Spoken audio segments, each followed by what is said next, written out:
un enfant, quelle que soit la manière dont l'enfant est né, c'est un don du ciel. Amen. Et vous dites c'est mon enfant, oui c'est votre enfant, mais ce n'est pas, l'enfant ne vous appartient pas, c'est pas votre propriété. L'enfant continue à être la propriété de Dieu. Regardez combien de fois dans la parole de Dieu, les enfants qui sont nés dehors sont devenus des gens que le Seigneur a adulés. Ah. Une très belle histoire, une histoire d'amour en fait. Un jour, j'allais au cours. Alors je me précipitais comme les autres étudiants d'aller à ce cours. Bang, j'ai senti, j'étais projeté à terre comme un bulldozer m'avait cogné. J'entends quelqu'un qui dit, espèce d'idiot, tu ne peux pas savoir, tu ne peux pas regarder où tu vas. Imaginez-vous, là où les étudiants passaient, j'étais assise par terre et j'étais en train de pleurer. Le bulldozer était parti. C'était papa le bulldozer? Comment je sais que c'était lui? Parce que quand on a fini le cours, au bout du couloir, je vois un type élégant, mince, grand. Wow, j'ai dit, Alors, quand je suis sorti, j'ai dit, c'est un bel homme là. Il se précipite vite, il dit, je suis venu m'excuser, tout ça. Est-ce que vous me pardonnez? Alors, il m'a conquis. C'est ça qui vous a attiré? Non, il m'a conquis là. Notre objectif, c'est pas de faire de l'argent. C'est la propagande, c'est notre manière d'évangéliser. D'enseigner. Quand il dit à Abraham, par exemple, marche devant moi. Abraham ne veut pas seulement marcher devant Dieu, n'importe comment. Il a précisé, marche devant moi et sois intègre. Et je pense que ça manque à beaucoup de chrétiens. On doit être vrai. On doit être vrai. Pour le moment, nous n'avons pas d'autre point de vente que ici à l'église Plein Évangile sur un bis, avenue Lusambo à Kitambo. Ok. Bientôt, il sera mis sur Amazon.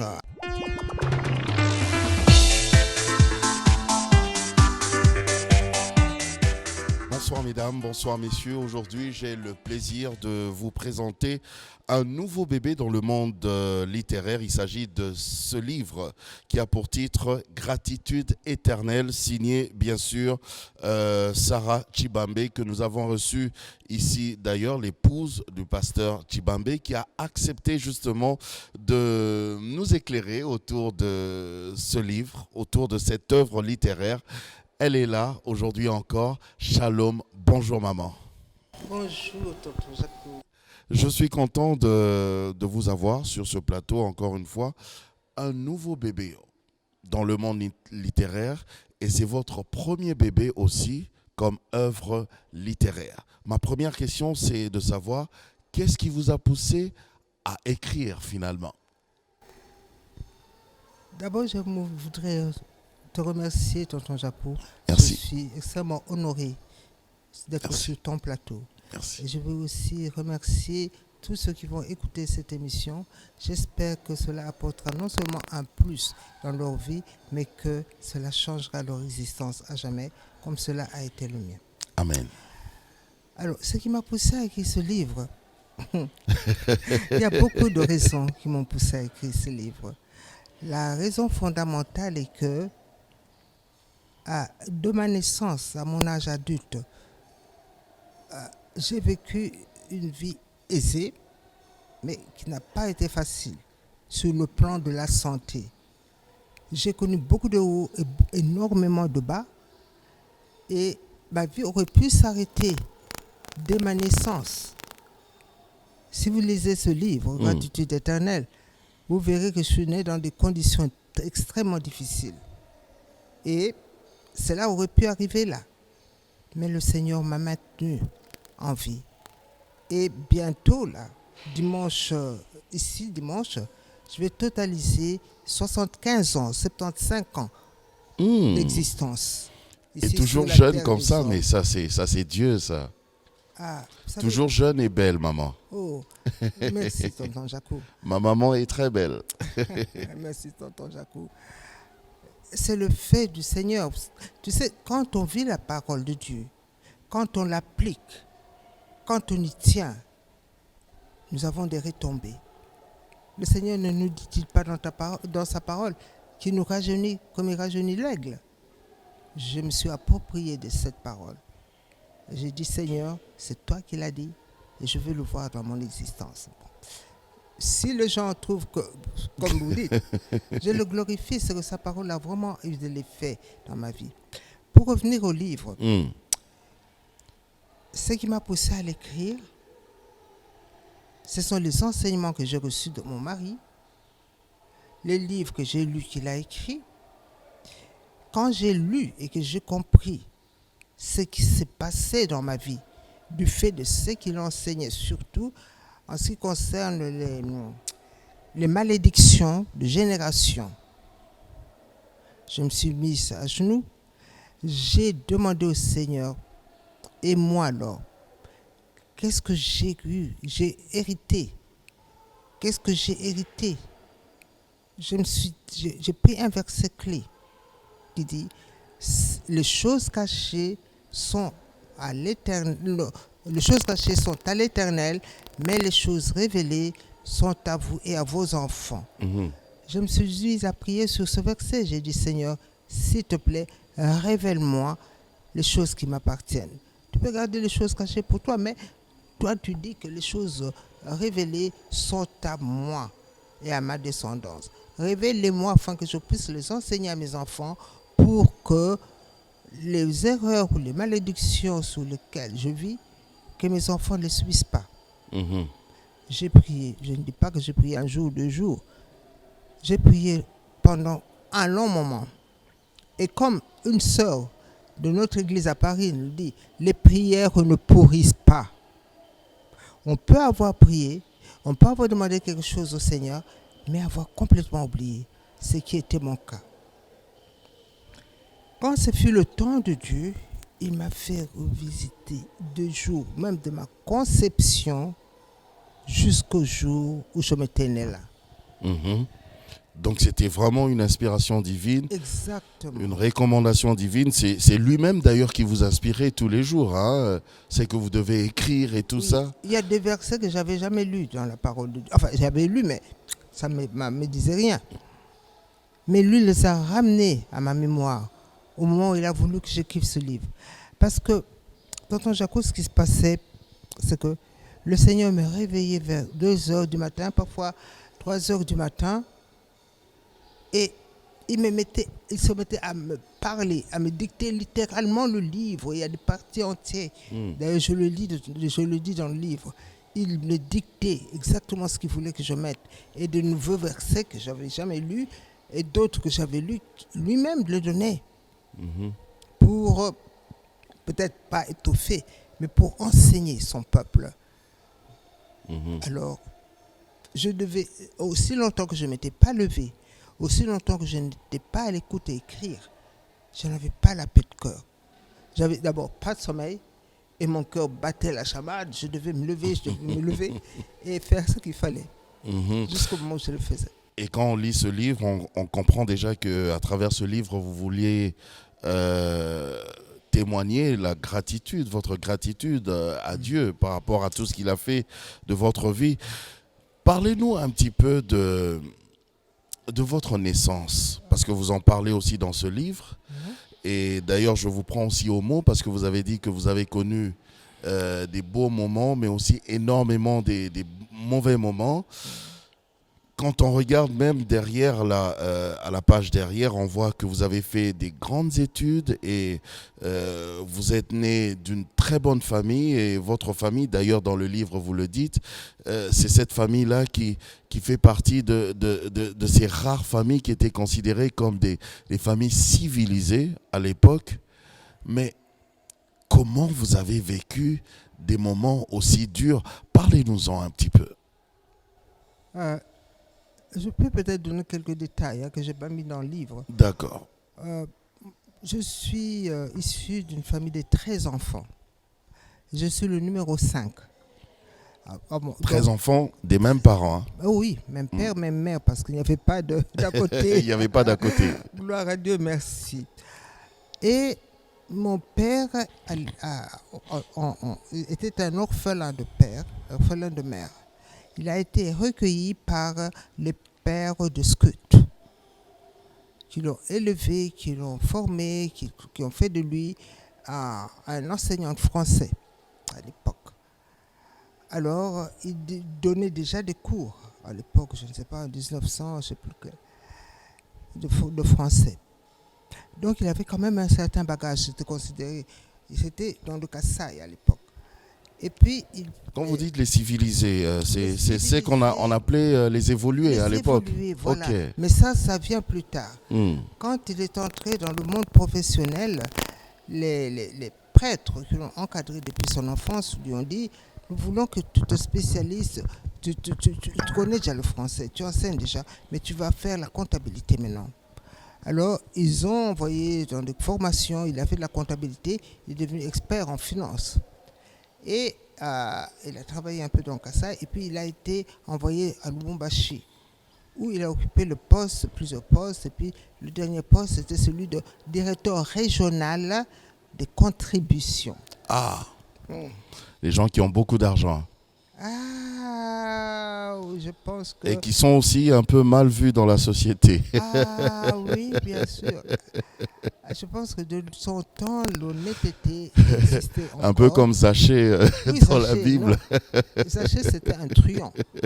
Zachée, c'était un arnaqueur. Un arnaqueur, rien à voir. C'est que mon père n'était pas. Il n'était pas, non. Non, je ne crois pas qu'il a arnaqué les gens. Mais en tout cas, il était de la contribution, à la contribution. Et il était de la contribution. Mais là, d'ailleurs, il gérait les finances. Hein. Il gérait les finances de la région. Ok. Il m'a d'ailleurs cédé ce virus. Alors, plus tard, quand il y a eu les bouleversements, l'indépendance, etc., le truc avec Tchombe et compagnie, les bilous dehors et tout ça, mon père a été envoyé, plutôt appelé ici à Kinshasa, à l'époque, par Mobutu, Kasavubu. Parce que Mobutu était dans un même mouvement chrétien, parce que papa est très très dévot. Il y a un mouvement qui a existé, qui existe peut-être encore, qui s'appelait le mouvement familial chrétien. Et mon père était le représentant à Lubumbashi et le président Mobutu était le secrétaire de ce mouvement au niveau de Kinshasa. Il faisait souvent des déplacements, je le voyais souvent à la maison à l'époque. J'étais petite, je le voyais, il venait, ils avaient des réunions avec papa. Donc c'était la belle vie, hein? Oui, disons que je n'ai pas connu une vie... de misère. Non, je dois l'avouer. Alors, mon père travaillait, et puis il a été muté ici. Il a directement été promu comme directeur national des contributions. Donc il voyait tout ce qui était finance, tout ça, de tout le Congo à l'époque, un tout petit peu le Zaïre. Et c'est un peu cette vie-là que j'ai menée. Une vie d'aisance, sans problème. Mais sur ce plan-là, il n'y avait pas de problème. Sur le plan santé, c'est là où il y a eu des problèmes. Ok. C'est la raison pour laquelle j'écris Gratitude éternelle. Parce que si vous lisez ce livre, vous verrez que je n'aurais même pas pu dépasser l'âge de 1 an ou 2 ans, ou même un jour. Pourquoi? À cause de toutes les misères que l'ennemi de mon âme a cessé de mettre sur moi depuis le début. Donc vous étiez combattu, j'ai été au niveau de votre santé. Bon, alors, ma mère a eu 4 enfants avant moi. Ces 4 enfants, il les a eu presque comme une lettre à la poste. Mais arrivé à mon tour, dès qu'elle est tombée enceinte, elle est tombée extrêmement malade. Elle est allée d'hôpitaux, à la maison, etc. à Lubumbashi. Vous êtes 5e enfant. 5e enfant sur 13. Et c'était vraiment déprimant pour mon père, pour elle aussi. Et elle se demandait, mais qu'est-ce que c'est? Et je dis dans le livre que si ma mère était chrétienne à l'époque, elle connaissait la parole de Dieu, elle m'aurait appelé Jabet, tellement qu'elle a beaucoup souffert avant de m'avoir. Bon, bref, toutes mes sœurs étaient nées à Lubumbashi, à mes frères à Lubumbashi, à la clinique de la Gécamine, ou je ne sais plus laquelle. Et moi, comme j'étais tellement malade, je rendais ma mère malade, mon père a dit à ma mère, écoute, j'ai mon frère qui est au village, va là-bas, il va t'aider, il va te... Ouais. Ma mère est venue pour s'accoucher au village. Et là, elle a rencontré ma belle-mère, sa belle-sœur, la femme à mon oncle paternel. Celle-là, c'était une de ces femmes grincheuses. Oui, vraiment. Jamais contente. Jamais contente ni d'elle ni des autres. Maudissait tout le monde. Ses propres enfants, à commencer par son mari, ses propres enfants, toujours de mauvais mots. Et ça, ma mère n'y a pas échappé, ni l'enfant qu'elle portait. Ce qui fait que le jour de ma naissance, je dois dire qu'au village, je ne sais pas si vous savez comment ça se passe, mais moi, on me l'a expliqué parce que je n'étais pas là. Il y a une maison, une grande maison. Il y a toujours une cour derrière. Et lorsqu'il y a une femme enceinte qui va accoucher, on construit toujours une hutte. Ok. Derrière la maison. Derrière la maison où elle va aller là-bas pour faire ce qu'elle a à faire. Et lorsqu'elle a tout fait, on ramène. Avec des sages-femmes? Non. Il y avait des sages-femmes. En principe. Ça n'a pas été le cas pour moi. Oh. Oui, je vais raconter. Le jour de ma naissance, ma mère était en travail. Elle a dû aller dans la petite hutte pour s'accoucher. Et là, ma tante, la femme à mon oncle, dans ses humeurs, elle avait pris une chaise et l'a mis devant la hutte. Elle faisait elle lançait des mots tels, oui, voilà, cet enfant-là n'est pas l'enfant de mon beau-frère. On va voir si c'est vraiment l'enfant de mon beau-frère. Pourquoi tu souffres ainsi, hein? Ce n'est pas l'enfant, c'est que tu as été, bon. C'est que tu avais vu ailleurs. Voilà. D'ailleurs, on va voir si tu vas le sortir par le nez ou par la bouche. Mais en tout cas, ce n'est pas l'enfant de mon beau-frère. Moi, je mets ici pour tout savoir. Elle s'était mise devant la hutte. Maman, donc, pendant que maman devait commencer le travail d'accouchement, elle était déjà en plein dans le travail. Et elle devait s'occuper d'aller chercher la sage-femme. Elle n'a pas cherché la sage-femme. Au contraire, elle déclarait des paroles des malédictions. Oui. Alors, il s'est mis à pleuvoir abondamment. Alors, elle s'est retirée dans la grande maison. Et maman est restée seule sous la pluie, dans cette hutte. Alors, j'étais née là-bas. Mais on dit qu'au village, en principe, il y a toujours des femmes, toutes les femmes qui viennent pour aider celle qui doit accoucher. Encore faut-il qu'elle soit prévenue. Celle qui devait les prévenir n'a pas fait son travail. Parce que, comme elle ne croyait pas que j'étais l'enfant de mon papa, que ma mère avait été voir ailleurs, c'est pour ça qu'elle voulait... Peut-être qu'il y avait d'autres raisons, hein, mais toujours est-il qu'elle n'a pas fait le travail qu'elle devait faire. Donc, maman, déjà, pendant que vous étiez dans son ventre, elle souffrait déjà. Elle souffrait beaucoup. Sur le plan de la santé. Sur le plan de la santé. Ce qui n'a pas du tout, ce qui n'a jamais plus été le cas pour aucun de mes frères et sœurs. Oh. Ok. Alors, maman, je suis arrivée quand même, j'ai fait mon entrée triomphale le matin, quand matin. Et elle était seule, dans l'eau, quoi. Elle me raconte, parce que tout ça, elle m'a raconté beaucoup plus tard. Elle me dit que j'étais debout dans l'eau. L'eau m'arrivait aux chevilles. Ok. Et elle s'est accouchée là-bas, toute seule. Je ne sais pas comment elle a pu faire, mais en tout cas, je suis arrivée là. Je dis que mon accouchement, il n'y avait que maman, les anges, personne d'autre. Quand je suis sortie, elle avait des pagnes, elle m'a emballé dans les pagnes, et s'est tenue debout et a attendu qu'il fasse jour. Quand il a commencé à faire jour, mon oncle paternel, qui était un homme fantastique, s'était quand même inquiété, mais qu'est-ce qui s'est passé, la pluie et tout ça. Et puis il a entendu comme un cri de bébé. Il a dit, mais enfin, mais elle doit s'être accouchée. Il est venu de la grande maison, il a brisé tous les tabous pour entrer dans cette hutte. En principe, un homme ne pouvait pas entrer. Oui. Non. Voilà. Comment Marie, parce que ma mère s'appelait Marie. Marie, le bébé est là? Alors il dit, oui, toutou, le bébé est là. Oh, il m'a pris dans ses bras. Hein? Il a déchargé ma mère et il a pris ma mère par le bras. Il l'a emmené à la grande hutte. Bien. Et la tante qui parlait là à l'extérieur, elle n'était pas là, elle n'était plus là. Ça, ma mère ne m'a pas dit. Elle n'était plus à l'extérieur. En tout cas, dès qu'il a commencé à pleuvoir, elle est allée à l'abri dans la grande maison. Alors, quand c'est arrivé, mais ce qui est intéressant, c'est que, comme tu dis là, toutes les femmes du village viennent voir. Hein? Voilà le nouveau bébé, tout ça, c'est la joie. Mais moi, ce n'était pas la joie.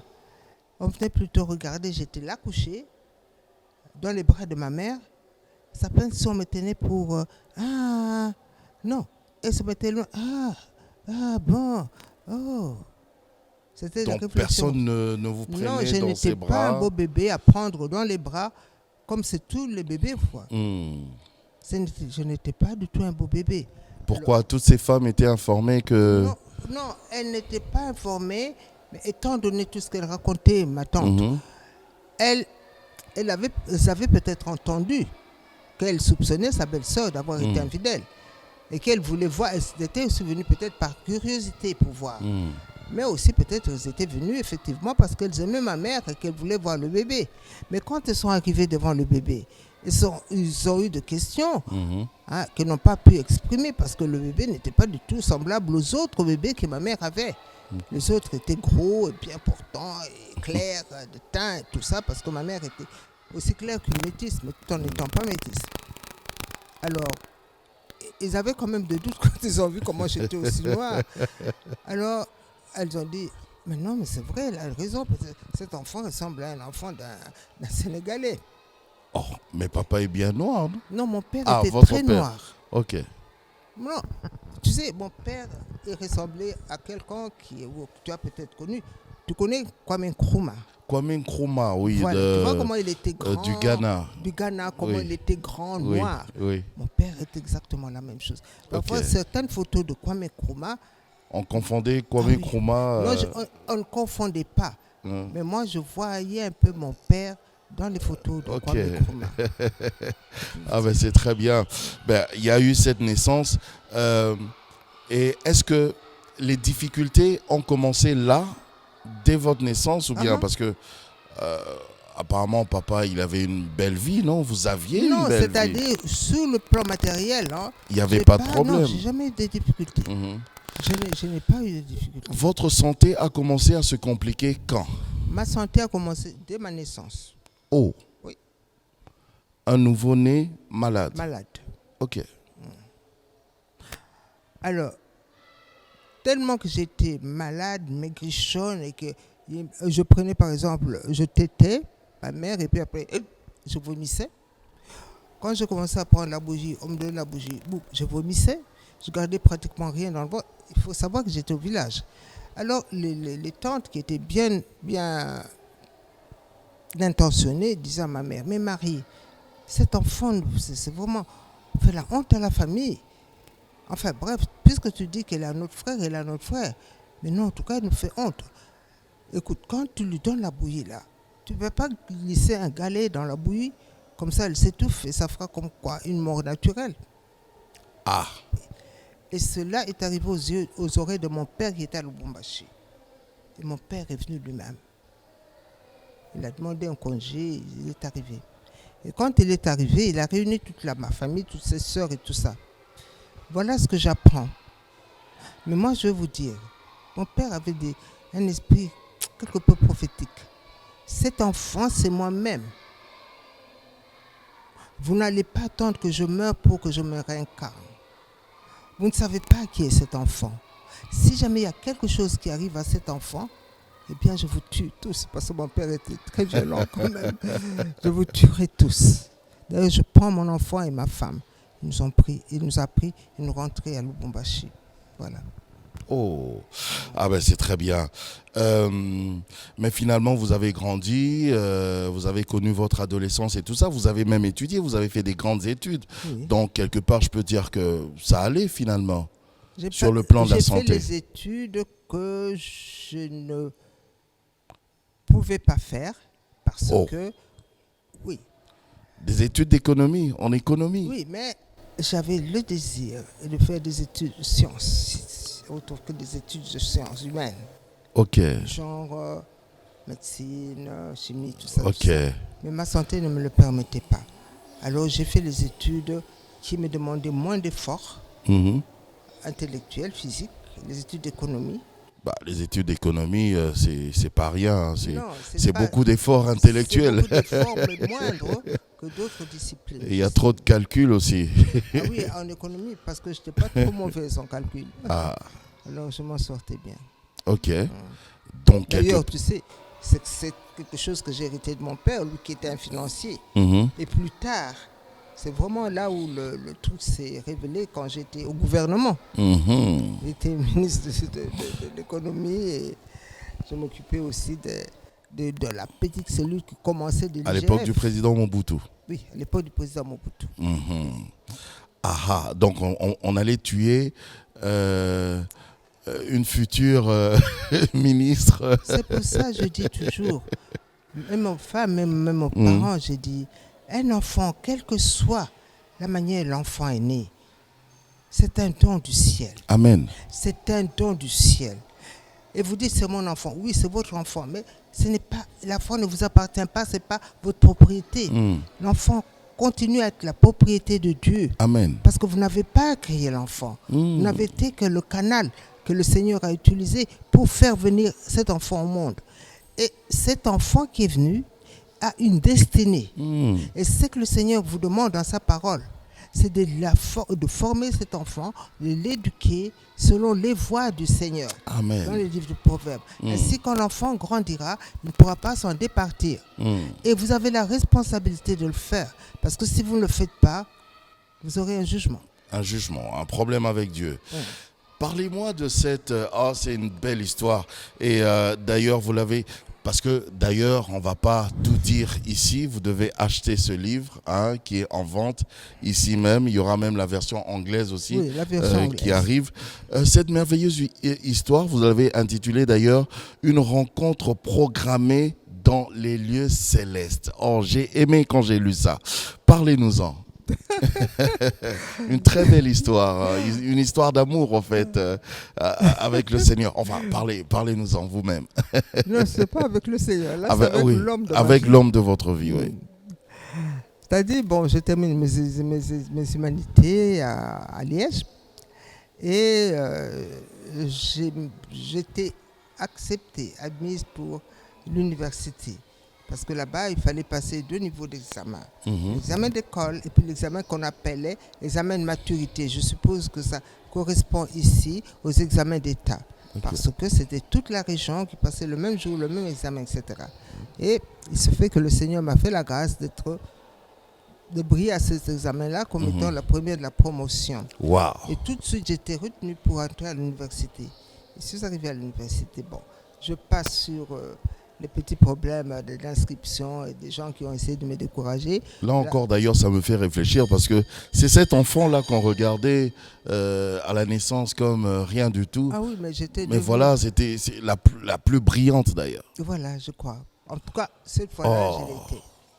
C'est pour ça que je dis, Les parents faut jamais vraiment... négliger. ouais. Parents, ne négligez pas l'enfant que le Seigneur vous envoie, quelles que soient les conditions. Quelles que soient les conditions. Il ne faut pas dire oui, il a été dehors, il a vu un enfant, bon, il a fait ça. Non, un enfant, Même c'est dehors, non. là, Exact. c'est important. Regardez combien de fois dans la parole de Dieu, les enfants qui sont nés dehors Hum. sont devenus des gens que le Seigneur a adulés. Ah, Regardez, c'est pour dire. vraiment. C'était une parenthèse seulement. Oui, alors la merveilleuse rencontre avec La merveilleuse rencontre, c'était que je suis à l'université. l'homme de votre vie. Quand j'ai terminé mes études, jusqu'alors, mes parents payaient toujours. Même quand mon père était décédé, ma mère a continué à assumer le paiement des Minerval. Quand j'ai terminé mes études, j'ai dit à ma mère, écoute, moi j'ai eu ma part. Okay, je peux me débrouiller dans la vie. Je ne veux plus de ton intervention financière. Moi, je veux voler de mes propres ailes. Ce qui a beaucoup peiné ma mère. Elle a dit, oh non, je ne veux pas que tu tournes comme les autres filles là, qui font du n'importe quoi pour... Moi, j'ai dit, non, je ne ferai pas du n'importe quoi. Tu peux croire, mais seulement, je ne veux plus de ton aide financière. Il n'a pas aimé. Donc, j'ai tenu le coup. Parce que je te dis l'autre jour que j'étais quelque peu... Ouais. Alors, j'ai tenu le coup, j'ai fait des boulots, j'ai fait du babysitting. Et comme j'avais pris des cours de sténodactylo... Ça, c'est en Belgique toujours? Ok. Comme j'avais fait des cours de sténodactylo quand j'étais aux humanités, et j'ai pris un tout petit peu, j'avais flirté un peu avec le secrétariat, le rangement et tout ça, et la dactylographie. Alors, j'ai pu tenir le secrétariat d'un médecin qui me louait une chambre chez lui avec sa femme et ses enfants, et puis garder ses enfants. Et ce sont ces deux boulots-là qui m'ont permis de payer mes études. Ma mère n'en revenait pas, mais ça me suffisait. Ça me suffisait, je n'avais pas besoin des extravagances comme d'autres filles, porter de ci, avoir le dernier sac, les dernières chaussures. Ça je n'allais pas là-bas. Il me suffisait de payer mes livres, de payer ce que je devais comme Minerval à l'université. Ça me suffisait. Alors, vous l'avez rencontré comment? Alors, quand je suis allée m'inscrire, il y avait là un jeune homme qui était là et qui m'avait connu parce qu'en étant aux humanités, j'étais partie du mouvement des étudiants catholiques africains. Et avec notre père, notre aumônier et tout ça. Et ce jeune homme-là faisait partie de ce mouvement, bien qu'il était beaucoup plus âgé, il était déjà à l'université. Et ce jeune homme s'appelait Jules. Jules. Je n'oublierai jamais ce nom. Et il est venu, il m'a encouragé, j'étais là, il savait que je venais m'inscrire. Il m'a emmené à lieu où se faisaient les inscriptions, il m'a présenté à certains profs qui étaient là. Mais par contre, il y avait d'autres Congolais à l'époque qui étaient là pour me dire, mais enfin, mais comment, toi tu vas aller là, une fille, à l'économie? Tu ne réussiras jamais. Parce que nous, par exemple, il y a des hommes qui sont allés là, qui ont été choses arrêtées, tout ça, parce qu'ils n'avaient pas. Les cours sont très durs, vous savez. Les statistiques, oh là là, tel cours, oh là là, faut surtout pas. Ce professeur, il est méchant. Moi, je le regardais, je disais, bon, écoutez, vous ne me connaissez pas, moi, je ne vous connais pas. À chacun sa chance. Moi, je vais y aller. Et je sais que je vais réussir. Et puis les professeurs méchants, là. Pourquoi un professeur doit être méchant? Enfin, bref. Moi, j'ai eu un professeur terrible. Hein. J'ai jamais compris ça, maman. Il s'appelait Paul de Rousse. Oh. Je n'oublierai jamais. Mais qui avait un corps d'or, ou plutôt, je dirais, une main de fer dans un gant de velours. Ok. C'est-à-dire un homme formidable. Mais il fallait le connaître. Quand vous connaissez votre matière, il était capable de vous donner un 20. Là, il n'y a pas de problème. Oh non. Mais quand vous étiez là, il va vous traiter de tous les noms. Bon, c'était alors qu'on le trouvait méchant. Mais moi, j'ai passé un examen formidable avec lui. Et je n'ai jamais eu de problème. Okay. Alors, à l'inscription, ce jeune homme-là m'a encouragé, malgré que les autres essaient de me décourager. Et il a vu que j'avais pas, au premier coup, je n'avais pas de livres pour prendre note, pour suivre, quoi. Je prenais toutes les notes, comme j'avais fait la sténo. Je prenais tout en sténo et puis j'allais transcrire ça après. Il me dit, mais pourquoi tu n'ouvres pas les livres au lieu de tout copier à la main? Moi, je dis, bah, je n'en ai pas. Et pourquoi tu n'en as pas? Moi, je dis, parce que je ne fais pas me le payer. Pour le moment, en tout cas, je ne peux pas encore acheter ça.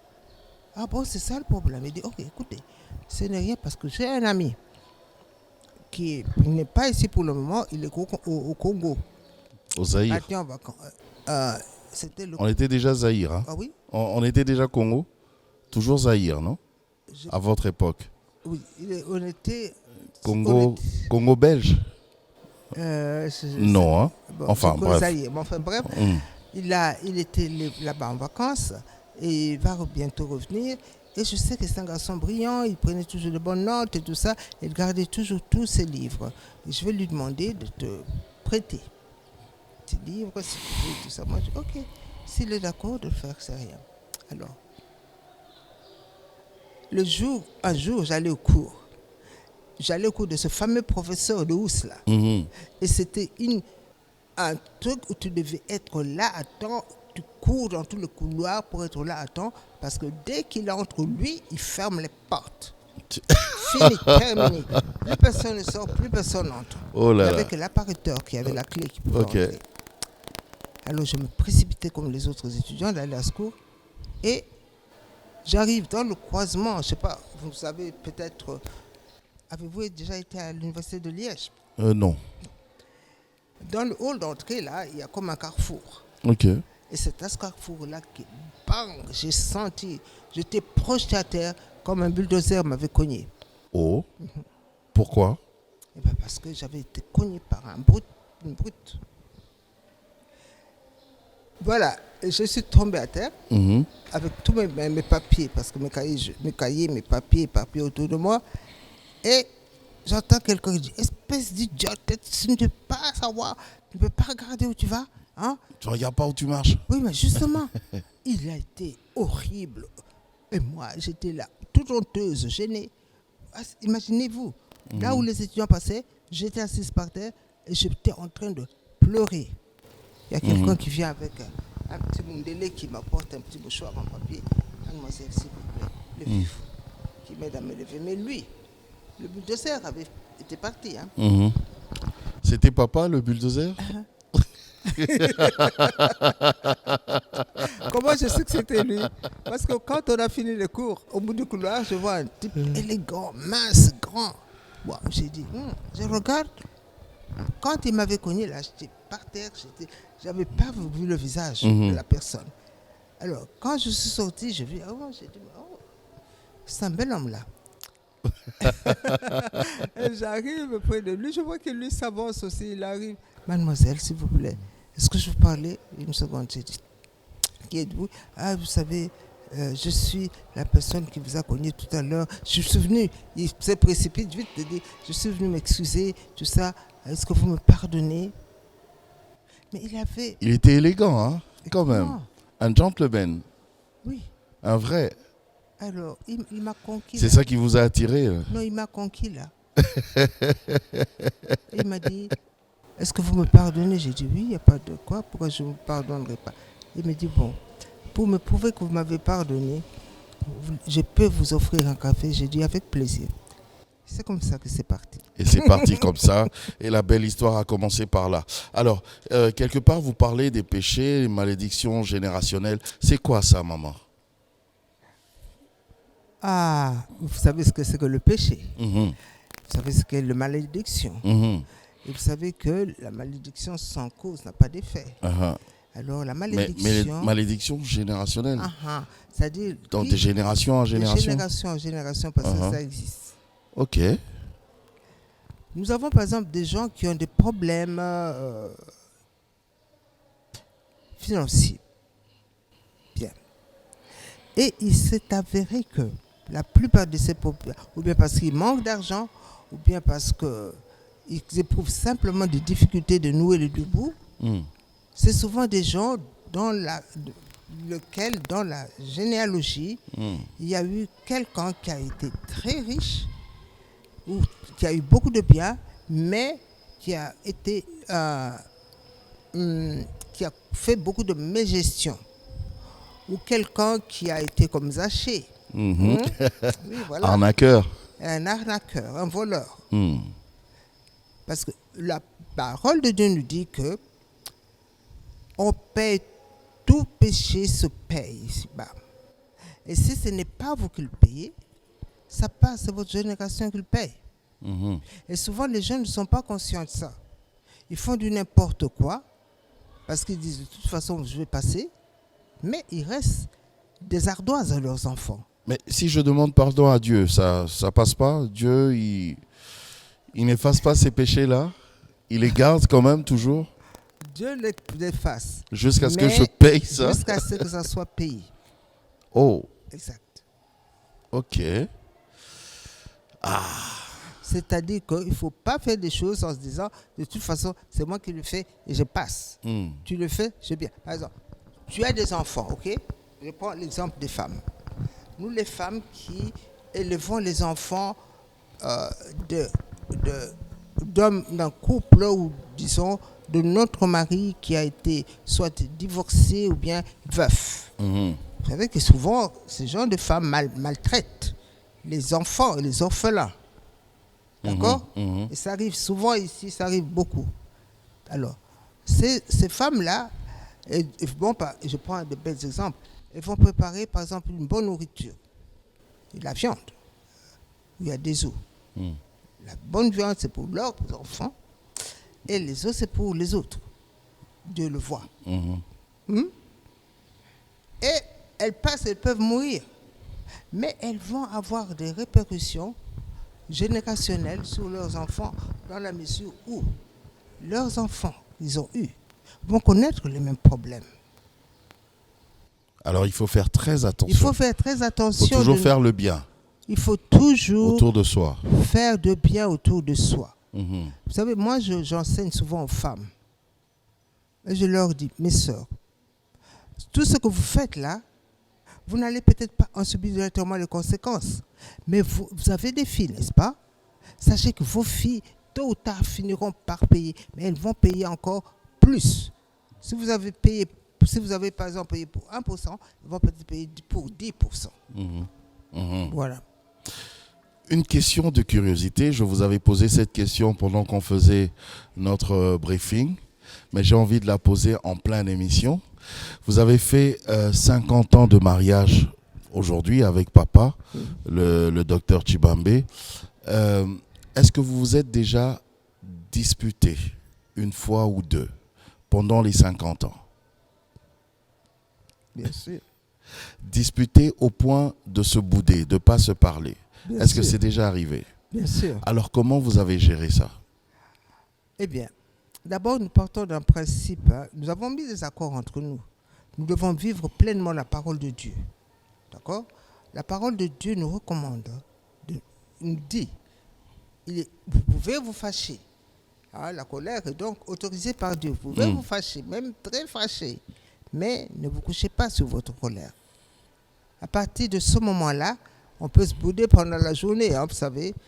Bon, parce qu'il marche sur les pieds, je le marche sur les pieds, ça fait mal. On est des humains, il y a la chair et le sang là-dedans. On se boude. Mais on ne va jamais au lit avec la colère. Jamais au grand, jamais.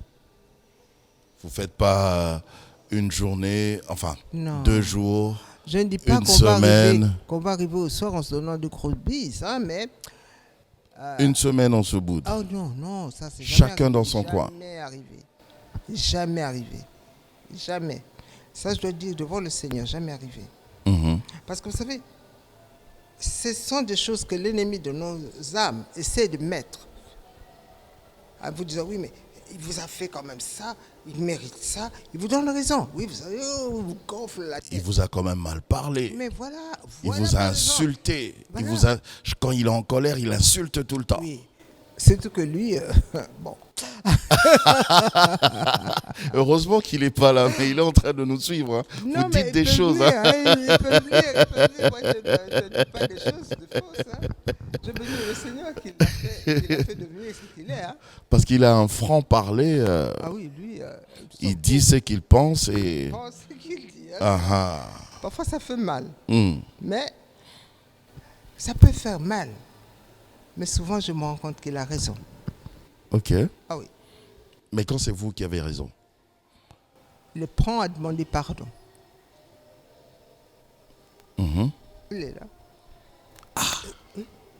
Et vous avez géré ça comme ça. Ça paraît facile, hein, maman. Non. Quand même, 50 ans, c'est beaucoup. Oui, 50 ans, c'est beaucoup, c'est sûr. Mais ça paraît, c'est pas facile. Parce qu'on est des individus. On a des individus avec des personnalités différentes. Mhm. Et il y a quand même une chose qui existe dans l'être humain. Une petite dose d'orgueil, là. Mhm. Pourquoi est-ce que je dois m'abaisser? Tout le temps, c'est moi qui dois demander pardon. Tout le temps, c'est moi qui dois faire ceci. Tout le temps, c'est moi qui fais le premier pas. Oui, voilà. Mais le Seigneur nous aide à transcender cet orgueil, à venir tout simplement dire, écoute chérie, je suis désolé. Et puis c'est fini. Ça passe aussi. Ça passe. L'autre comprend. Ça passe. On peut peut-être s'expliquer plus tard. Mm. Mais au moment même, parce que même quand on dit je suis désolé, c'est pas qu'on soit vraiment désolé, on est désolé, mais on n'est pas désolé au point de s'embrasser. Voilà, écoute, c'est comme si de rien n'existait. On n'est pas des dieux, hein. C'est Dieu qui pardonne et qui oublie et qui jette le péché dans la mer de l'oubli. N'est-ce pas? La parole de Dieu nous dit ça. Mais nous les hommes, il y a toujours quelque chose. Mhm. Et de vous deux, c'est qui a toujours fait le premier pas? Eh bien, je dois avouer que c'est souvent lui. Ok. C'est souvent lui. Parce que maman est trop dure. Oui, je suis... On dit de vous que vous êtes trop autoritaire. Est-ce vrai? J'ai dit ça? sondé les gens. Oui. J'ai Qui dit sondé ça? les gens. J'ai posé des questions. Vous êtes trop autoritaire. Je ne sais pas si je suis. Le fait est que, en général, on dit ça d'une femme. Mais elle même sait derrière quand- votre sourire, même moi, je sens l'autorité. Hein. Quand elle... Non, on dit ça des Même femmes. quand je suis avec vous, vous êtes ma maman, mais j'ai toujours senti ça. Mais il faut le dire, il y a beaucoup de gens qui disent aujourd'hui, ah mais on ne te connaissait pas. Quand on voit comme ça, on a de toi une autre image. Mais quand on t'approche, Voilà. tu es tout à fait... Tu n'es, comment se fait... Ben, c'est peut-être l'image que je portraite, Mhm. comme on dit en anglais, mais les gens qui ont du caractère, au fait. C'est comme si vous avez vous-même décidé tout naturellement de mettre des murs autour de vous. Alors Non. ceux qui vous approchent vraiment, c'est vraiment des personnes que vous voulez vous-même faire entrer dans votre cercle. Ça peut être ça. Est-ce qu'il y a Parce que quelque je chose qui a t'aime. causé Ah ça dans votre vie pour que vous deveniez comme ça? Parce qu'avant, j'étais un peu trop naïf. J'embrassais tout le monde. J'allais auprès de tout le monde. J'attirais tout le monde. Je voulais... C'est un peu le genre de personne qui... Tout le monde est beau, tout le monde est gentil. Mhm. Mais j'ai reçu C'est bien, des non? coups. Non? J'en ai beaucoup souffert aussi. Surtout dans le ministère. Ah, Surtout dans le ministère. Tout le monde n'est pas toujours beau et tout le monde n'est pas toujours gentil. mhm. J'ai eu des personnes à qui j'ai fait confiance énormément, qui ont même travaillé à mes côtés et qui ont ruiné complètement tout le travail que le Seigneur Tu as a abusé de votre fait. Et comment? gentillesse. Et comment? Alors, c'est un peu c'est un réflexe humain. Au fait, si on dresse des murs, c'est pas parce qu'on dresse des murs, c'est parce qu'on veut se protéger pour Ok. ne plus avoir mal. Ah ah. Parce qu'à un moment donné, on m'a fait tellement de choses que je m'excuse. Il m'arrivait tellement que j'avais des douleurs de pisser le sang. Ok. Ah. Alors pour me protéger, pour ne plus que j'arrive à ça, je garde un peu les gens à distance. Mhm. Jusqu'à ce que vraiment... Vous même laissons- vous, c'était comme ça au début. Quand vous venez à la maison, j'étais... Ok. Peut-être que c'est ça qui vous a fait penser, oui. Non, moi à la maison, je remarquais pas ça.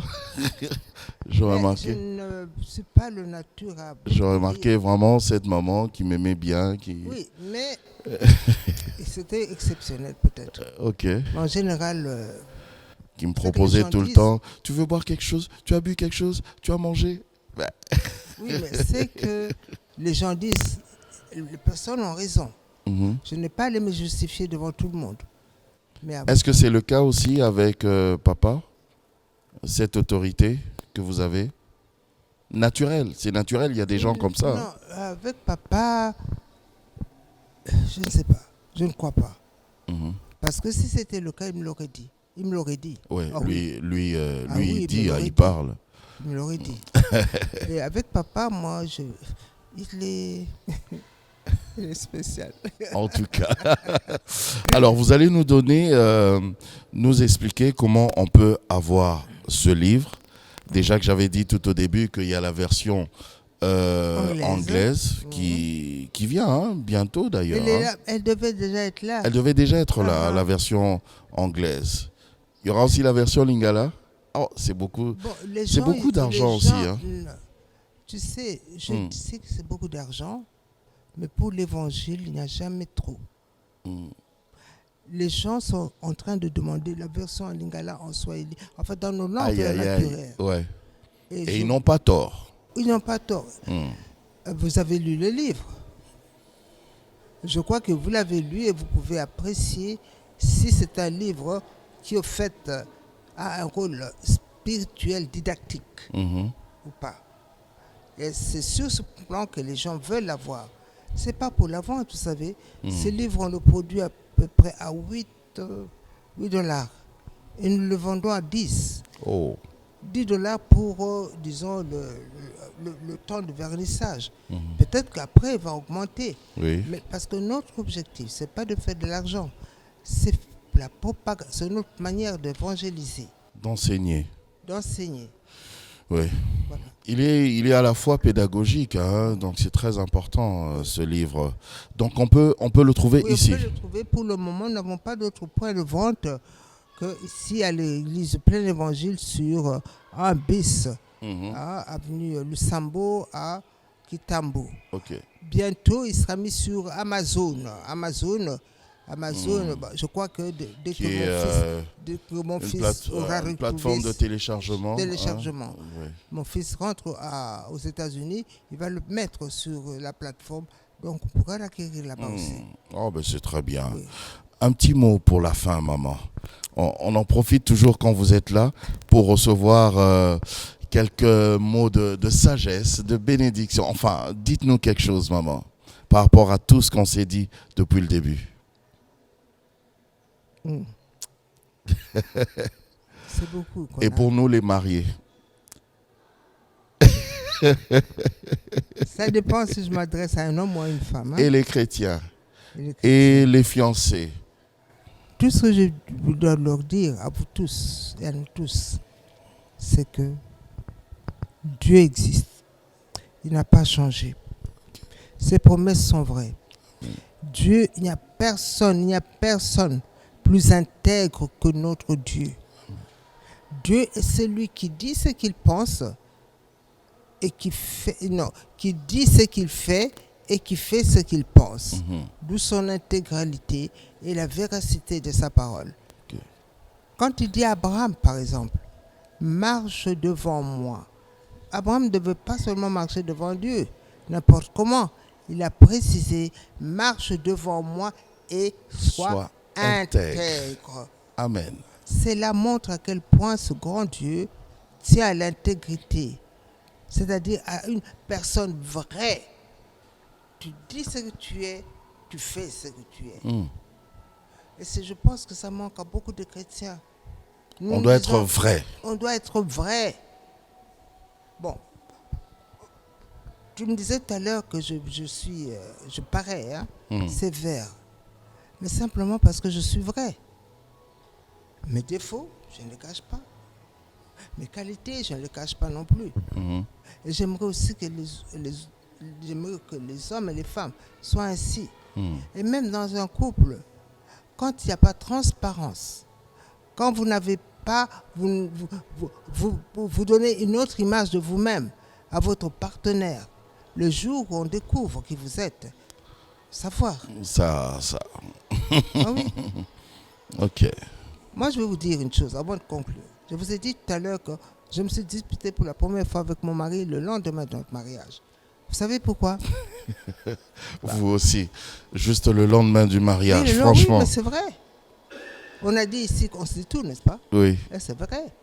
On est allé dormir et tout ça, c'est bien passé. Et le lendemain, il était le premier à entrer dans la salle de bain parce qu'il voulait brosser ses dents. Il est allé, il a brossé ses dents, il est revenu. Et moi aussi, je me suis dit, ok, je vais aller brosser les dents. Et quand je suis entré dans la salle de bain, j'ai poussé un cri. Mais c'est quoi ça? Vous savez ce que c'était? Quoi? Un tube de dentifrice qui m'a fait pousser ce cri. Pourquoi? Parce que dans ce tube-là, le fameux tube Colgate, mais le grand format, eh bien, il avait pris le tube, il avait pressé par le milieu. Ah! Tandis que moi, j'avais été élevé, comme quoi il fallait commencer par le bas, et petit à petit. Pas presser comme ça, mais plier par le bas, et la pression allait faire sortir. Et moi, je trouvais ça que c'était juste ça. Alors, mais il a dit, c'est quoi tu cries? Oui, mais pourquoi tu fais? Pourquoi tu presses le dentifrice comme ça? Mais oui, mais je l'ai toujours fait comme ça, mais ça doit changer. Mais alors, vous savez quoi? À force de s'ajuster, c'est moi aujourd'hui qui presse n'importe comment le dentifrice. Ah là là, quelle belle histoire. Merci beaucoup, maman. C'est toujours un plaisir de vous écouter. Je vous rappelle ce livre, Gratitude éternelle. Je vous recommande vraiment ce livre. C'est très très bien, c'est agréable à lire. Et même avant l'émission, maman m'a dit en anglais, c'est easy to read.